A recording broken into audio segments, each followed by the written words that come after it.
Here are the highlights from the latest episode of Free Talk Live. Visit freetalklive.com for the full episode. Richie, I think we're starting out with a story that you have about executioners. In Saudi Arabia. I imagine they're executing a lot of people over there. Isn't that the place you can get killed for, like, having a speck of marijuana? I think that was true from a few years ago. Yeah. The guy going through the airport had a little bit stuck to the bottom of his shoe. Yep. Yeah. Tell me more. Help wanted. Saudi Arabia is running out of executioners. Apparently, all those executions require more than they have. Saudi Arabia is preparing to decapitate so many people in 2019 that the kingdom is looking to hire 8 more executioners. Jeez. Wow. Who will be tasked with publicly lopping off convicts' heads with a giant, curved sword.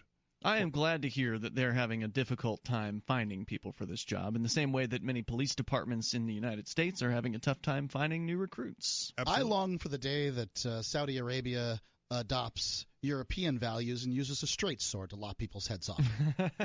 Or a big knife coming down from the top of a guillotine. Mm-hmm. The executioner's swords didn't have points on them because it was used for cutting heads off as opposed to not stabbing people. Human rights groups are outraged about the execution of 37 people in a single day last week. So this article is a week old, so 2 weeks ago. Wow. Some of whom were murdered in extremely brutal ways. The heads of one victim was impaled on a spike, while another's headless body was crucified. Saudi Arabia has one of the highest execution rates in the world.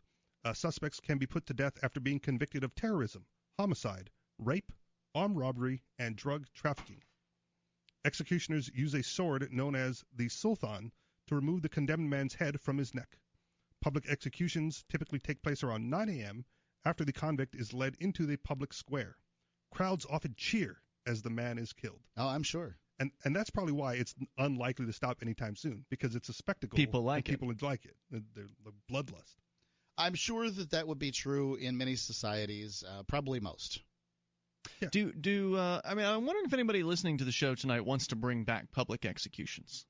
Because right now, and as I understand it, at least I don't know if this is true in all states, but in some states, it's usually only like the family of the victim and whatever state officials and such can go to an execution.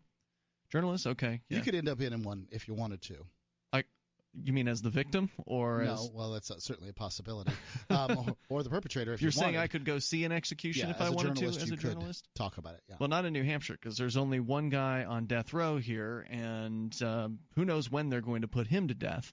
And unfortunately, they did not get rid of the death penalty yet. The governor in New Hampshire did sign a veto against what is a veto-proof margin. So your question is, what are our thoughts on the Second Amendment? Yeah. I wish it had been written more clearly.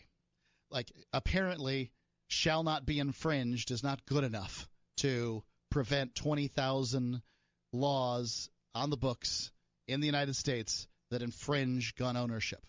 I think it should have been more clear on, who can own and who can't. I mean, did the Founding Fathers really think it was a good idea for mentally ill people? Did they have mentally ill people? Did they think it was a good idea for them to have firearms? I mean, I don't know.